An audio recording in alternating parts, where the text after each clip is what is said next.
Rajya Sabha MP ఎన్నికలలో మాదిగలకు అన్యాయం జరిగిందంటూ మనతో పాటు మాట్లాడడానికి పద్మశ్రీ మందకృష్ణ మాదిగ ఉన్నారు. అన్న ఏంటి మాదిగలకు సంబంధించి అన్యాయం జరిగిందంటున్నారు, ఎట్లా జరిగింది ఏంటి, ఏం చెప్తారు? తమ్ముడు, మాదిగలకు రాజకీయంగా అన్యాయం జరిగిందనేది నేను అనడమే కాదు, తెలంగాణ పౌర సమాజం చూస్తున్నది. తెలంగాణ పౌర సమాజమే కాదు, తెలుగు నేల మొత్తం చూస్తున్నది. అర్థం చేసుకునే ప్రతి సామాజిక వర్గానికి అర్థమైపోయింది. నంబర్ 1, తెలంగాణలో అత్యధిక జనసంఖ్య గల ఏకైక సింగిల్ కులం మాదిగలని అందరికీ తెలుసు. అట్లాంటి మాదిగలకు రేవంత్ రెడ్డి గారు ముఖ్యమంత్రి అయినాక నిజంగా రావాల్సిన మాదిగలకు రాజకీయంగా అవకాశాలు రావట్లేదు. మాదిగలు రేవంత్ రెడ్డి గారి పాలనలోనే రాజకీయంగా అన్యాయం గురవుతుందనే విషయం ఒకటి లెక్కలు స్పష్టంగా కనిపిస్తున్నాయి. ఇది సమాజం గుర్తిస్తున్నాయి. ఉదాహరణకు, రాజ్యసభలో మాదిగలకు ప్రాతినిధ్యం దక్కాలి అని చెప్పి మొన్న రాహుల్ గాంధీ గారికి లేఖ రాశాను. నాకు తెలిసి సమాజం మొత్తం నిజమే కదా, లోక్సభలో వాళ్ళకు అవకాశం రాలేదు కదా, అతిపెద్ద జనాభా గల కులమైన మాదిగలకు పెద్దపల్లి, నాగర్ కర్నూలు, వరంగల్ 3 ఎస్సీ సీట్లుంటే 3 ఒక్కటి కూడా కాంగ్రెస్ ఇవ్వలేదు కదా. కాబట్టి కృష్ణమాది గారు రాజ్యసభ సీటు కోరడం అనేది, మాదిగలు కోరడం అనేది రైట్ అనేది సమాజంలో వచ్చింది. సమాజంలో కాదు తమ్ముడు, మొత్తం మన electronic media, print media, social మీడియాలో కూడా ఇది చర్చ జరిగింది. ఎందుకు జరిగింది అంటే కంట ముందు కనిపిస్తుంది కదా. 17 లోక్సభ స్థానాలు తెలంగాణలో ఉంటే అతిపెద్ద జనాభా అయిన కులం నుంచి మాదిగల నుంచి ఒక్కరు లోక్సభలు లేరు. పోనీ 3 ఎస్సీ నియోజకవర్గం నుంచి ఒక్కటి కూడా ఇవ్వలేదు. కాబట్టి రాజ్యసభ సీటు మాదిగల కోరడం అనేది న్యాయం అనే మాట సమాజం అంగీకరించింది, మీడియా కూడా అంగీకరించింది. దానివల్లనే కదా మనం రాష్ట్రం లెటర్ మీదనే కదా కాంగ్రెస్ పార్టీ అధిష్టానంలో చర్చ జరిగింది. చర్చ జరిగిందా లేదా? ఏది టిక్కెట్ రాజ్యసభ స్థానం ఎవరికి ఇవ్వాలి రెండోది అనే కాడ ఒకటేమో అభిషేక్ సింగ్ గారికి వచ్చేసింది, రెండోది ఎవరికి ఇవ్వాలని చర్చ జరిగిందా లేదా? చర్చ జరిగింది కాబట్టి మీడియాలో వచ్చింది. చర్చలు ఎవరి పేరు వచ్చింది? సాంబయ్య మాదిగ పేరు వచ్చింది. అదే సమయంలో మన వేం నరేంద్ర పేరు వచ్చింది. అంటే ఇద్దరి మధ్యలో జరిగిన చర్చల్లో సింపతి మాదిగల వైపు ఉన్నది సమాజాన్ని, సింపతి మీడియాది సమాజంలో మాదిగల వైపు ఉన్నది చూపెట్టింది. కానీ ముఖ్యమంత్రి మాదిగల వైపు లేడు కాబట్టి అధిష్టానం ద్వారా ఒప్పించుకొని ఆయన స్నేహితుడు, ఆయన కులతుడికి తీసుకొచ్చుకున్నాడు. ఇక అన్యాయం జరిగిందని వాస్తవమే కదా. నంబర్ 1, లోక్సభలో మన ప్రాతినిధ్యం లేదు. రేవంత్ రెడ్డి గారి పాలన తర్వాతనే, అంతకుముందు మాకు ప్రాతినిధ్యం ఉన్నది. రాజ్యసభలో మా ప్రాతినిధ్యం అంతకుముందు ఉన్నది. ఇప్పుడు రేవంత్ రెడ్డి గారు వచ్చినాకనే రాజ్యసభలో మాకు ప్రాతినిధ్యం లేదు. ఇప్పుడు 4 అవకాశాలు వచ్చినాయి. ఇప్పుడు రేవంత్ రెడ్డి గారు ముఖ్యమంత్రి అయినాక 4 రాజ్యసభలుగా వెళ్ళిపోయారు. అంతకుముందు ఖాళీ అయితే వెళ్ళిపోయారు. 4లో ఒక్కటి కూడా మాదిగలకు రాలేదు. పోనీ నిన్న చర్చ జరిగినప్పుడు సాంబయ్య అనే మాదిగ అయిన పేరు కూడా ఉంది, ఆయన కూడా రానియకుండా చేశారు, ఖాళీ అయిపోయింది. అంతకుముందు శాసన మండలిలో మాదిగలకు ప్రాతినిధ్యం ఉండేది. కానీ ఇప్పుడు శాసన మండలిలో రేవంత్ రెడ్డి గారు వచ్చినాక 5 కొత్తగా తీసుకున్నారు. శాసన మండలి అభ్యర్థులుగా 5గురిని తీసుకున్నారు, కాంగ్రెస్ నుండి తీసుకున్నారు. 5గురిలో మాదిగ లేడు కదా. ఎందుకు మరి ప్రతిసారి మాదిగలు ఎందుకు లైట్ తీసుకుంటుంది రేవంత్ రెడ్డి సర్కార్? మీరేమో అత్యధిక జనాభా కలిగిన శాతం అని చెప్పేసి చెప్తున్నారు. మరి ఇంత లైట్గా తీసుకోవడానికి కారణం ఏంది రేవంత్ రెడ్డికి సంబంధించి? నేనంటే మా మీద ప్రేమ లేదు, మమ్మల్ని అడ్డం పెట్టుకొని ఆయనే ఎదిగిండు. ఆయన చెప్పిన స్టోరీ వినిపించాను, మమ్మల్ని అడ్డం పెట్టుకొని ఆయన ఎదిగిండు. కాకపోతే ఆయనతో పాటు అధిష్టానం కూడా మాకు వ్యతిరేకంగా ఉన్నది. ఎవరు అధిష్టానం అంటే సాధారణంగా ఇప్పుడు కాంగ్రెస్ పార్టీ జాతీయ అధ్యక్షుడు మల్లికార్జున ఖర్గే గారు. మల్లికార్జున ఖర్గే గారు అసలు కర్ణాటకలో కానిత్తలేడు, వర్గీకరణ కానిత్తలేడు.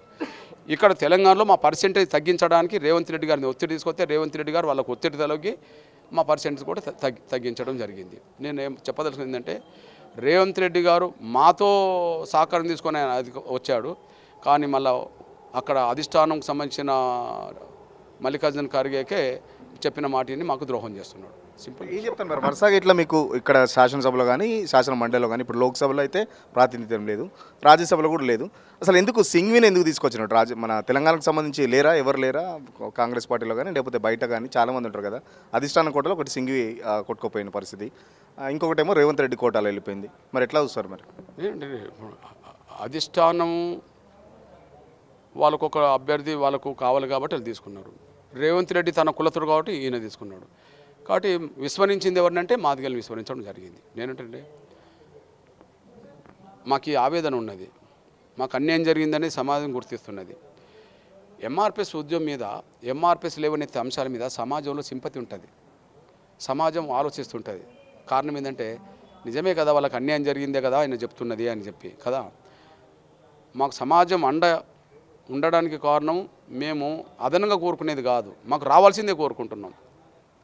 నంబర్ 2, ఎల్లకాలం ఎల్లకాలం ఆవేదన రూపంగానే ఉండదు. ఆవేదన రోడ్ ఎక్కుతుంది. రోడ్ ఎక్కితే ఎవరికి రోడ్ ఎక్కకముందు మోసం చేయగలుగుతారు. ఇప్పుడు వర్గీకరణ జరగలేదని మాకు ఆవేదన ఉండే, కానీ ఆవేదన ఉద్యమ రూపం దాల్చినాక అలుపెరుగని 30 ఏళ్ళ పోరాటం జరిగింది కదా. అంతిమంగా ఒక గొప్ప లక్ష్యం, ఒక తెలంగాణ ఆంధ్రప్రదేశ్కు ఉపయోగపడే లక్ష్యం కాదు, దేశంలోనే 1100 దళిత కులాలకు ఉపయోగపడే లక్ష్యాన్ని చేరుకున్నాం కదా. కాబట్టి మాకు రాజకీయంగా రేవంత్ రెడ్డి గారు లోక్సభలో, రాజ్యసభలో, శాసనమండలిలో అన్యాయం చేసిండనే ఆవేదన మాకున్నట్టుగానే కాంగ్రెస్ పార్టీలో ఉండబడే మాకు కూడా అవకాశాలు రావాలని కోరుకునే వాళ్ళకు కూడా ఉంటుంది. ఆవేదనకు పరిష్కారం చూపెట్టకపోతే ఈ ఆవేదన ఉద్యమ రూపం, ఆ ఉద్యమ రూపం ఆగ్రహం దాల్చిన రోజు ఇంత పెద్ద ఎత్తున జాతికి అవమానం జరుగుతుంటే, జాతికి అన్యాయం జరుగుతుంటే కాంగ్రెస్ పార్టీకి సంబంధించిన మాదిగ లీడర్లు కానీ మొన్న ఏదో కొట్లాడితే ఒక అడ్లూరు లక్ష్మణ్కి ఒక మంత్రి పదవి ఇచ్చిన పరిస్థితి. సో అడ్లూరు లక్ష్మణ్ కూడా గతంలో ఎట్లా అవమానించినా కూడా చూసినాం. మరి ఎందుకు కాంగ్రెస్ పార్టీలో మాదిగకి సంబంధించి నేతలు లేరా, ఉన్నా మాట్లాడలేదా, భయపడుతున్నారా రేవంత్ రెడ్డికి? ఏం చెప్తారు మరి? లేలే, భయపడుతుంటాను కాదు.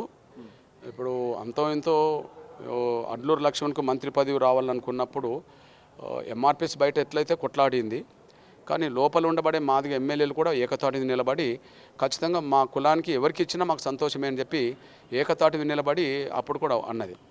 ఇప్పుడు కూడా ఆ ప్రయత్నాలు ఇంటర్నల్గా చేస్తున్నారని నాకు సమాచారం ఉన్నది. నిజమే కదా, మాకు రాజ్యసభ స్థానం రావాలని కదా ఇంటర్నల్గా వాళ్ళ ప్రయత్నాలు చేస్తుంటారు. వాళ్ళు భవిష్యత్తులో రోడ్ ఎక్కరా తర్వాత విషయం, కానీ బయట ఉండే నా ప్రయత్నం నేను చేస్తున్నా, లోపల ఉండి వాళ్ళ ప్రయత్నం వాళ్ళు చేస్తున్నా నేను భావిస్తున్నాను. ఒకవైపేమో మాలలకు పెద్దపీట వేస్తున్నారు, మాదిగలు అసలు పట్టించుకునే పరిస్థితి లేదు. మరి ఏంటి మీ కార్యాచరణ ఎలా ఉండబోతుంది, ఏం చేస్తారు? తప్పుడు నేను చెప్పాను కదా, ఇప్పుడు మాకు అన్యాయం జరుగుతుంది అనేది మాకు ఆవేదన, ఇది నిజం. ఈ నిజం కాబట్టినే సమాజంలో ఎంఆర్పిఎస్ లేవనెత్తే ప్రతి అంశం మీద సింపతి ఉంటుంది. ఇవాళ మీడియాలో కూడా ఒక మాట మాట్లాడితే చర్చ జరుగుతుందంటే మీడియాలో కూడా సానుభూతి మాదిగల వైపు ఉంటుంది కదా చర్చ జరుగుతుంది. నేనేమంటానంటే ఎప్పుడు ఒకే దశలో ఉండదు ఏ ప్రయత్నం కూడా కదా, అది ఏదో ఒక రూపం దాల్స్తుంటుంది, భవిష్యత్తులో కూడా ఏదో రూపం దాల్స్తుంది. ఫైనల్గా చెప్పండి, వేం నరేందర్ రెడ్డి పోస్ట్ అయితే ఖాళీ అయింది, మరి ఆ పోస్టు ఎవరికైనా ఇవ్వమని ఏమైనా సజెస్ట్ చేస్తున్నారా రేవంత్ రెడ్డికి? ఒకవేళ వింటర్ అనుకుంటున్నారు, ఎందుకంటే గత కొంతకాలంగా రేవంత్ రెడ్డి వచ్చిన కాంచెల్లి మీకు అన్యాయం జరుగుతుంది. మరి ఇప్పుడు మీరు పెట్టిన డిమాండ్ రేవంత్ రెడ్డి వింటాడు అనుకుంటున్నారా? రేవంత్ రెడ్డి నైజం అనేది రోజు తేటతెల్లం అవుతుంది కదా. ఇప్పుడు రేవంత్ రెడ్డి గారే కదా వేం నరేందర్ రెడ్డి గారిని ముఖ్య సలహాదారుగా తీసుకున్నది కదా, ఆయన కులతను తీసుకున్నాడు కదా. రేవంత్ రెడ్డి గారే కదా ఇప్పుడు ఆయన రాజ్యసభకు పంపింది కదా. మరి రేవంత్ రెడ్డి గారు పంపే సమయానికి ఏది వేం నరేంద్ర పంపే సమయానికి పోటీదారుడు ఎవరు ఉన్నారు? సాంబయ్య ఉన్నాడు కదా. కాబట్టి పోటీదారుని మరి ఇప్పుడు ఏం చేయాలి? ఆయన ఏదైతే వేం నరేందర్ రెడ్డి కాలేందో ఆ కాలేని స్థానంలో సాంబయ్యకి ఇవ్వాలి. సాంబయ్య మాదిగా బహుశా రేవంత్ రెడ్డి పక్క ఒక మాదిగను కూర్చుని పెట్టుకుంటాడా, మళ్ళీ రెడ్డిని కూర్చుని పెట్టుకుంటాడా తేలుతుంది. ఖచ్చితంగా మాదిగలకు సంబంధించి రేవంత్ రెడ్డి సర్కార్ వచ్చినప్పటి నుంచి మాదిగలకు పెద్ద ఎత్తున అన్యాయం జరుగుతుంది. గతంలో శాసన మండలిలో కానీ, శాసనసభలో కానీ, లోక్సభలో చూసుకున్న మాదిగలకు సంబంధించి ప్రాతినిధ్యం తగ్గుతూ వస్తుంది. సో తాజాగా రాజ్యసభలో కూడా ఇటు రేవంత్ రెడ్డి ప్రధాన అనుచరుడు వేం నరేందర్ రెడ్డికి టికెట్ ఇప్పించుకొని మాదిగలకు తీవ్ర అన్యాయం చేశారు. అధిష్టానం పెద్దలు కూడా మాదిగలకు సంబంధించి అన్యాయం చేయడంలో కీలక పాత్ర వహిస్తున్నారు. సో మాదిగలన్నీ ఇవన్నీ గ్రహిస్తున్నారు. త్వరలోనే కాంగ్రెస్ పార్టీకి పెద్ద ఎత్తున బుద్ధి చెప్తామని చెప్పేసి చెప్తున్న పరిస్థితి. ఏదైతే వేం నరేందర్ రెడ్డి పోస్ట్ కాలేందో ఆ పోస్టుకు సంబంధించి సాంబయ్య మాదిగకు ఆ పోస్ట్ కంపల్సరీ ఇవ్వాలని చెప్పేసి మందకృష్ణ మాదిగ డిమాండ్ చేస్తున్న పరిస్థితి. వీడియో జర్నలిస్ట్ సతీష్తో సురేష్, తెలుగు కోసం, సమాజగూడ నుంచి. అసలైన తొలి వెలుగు. ఫాలో వాట్సాప్ @తొలి వెలుగు official.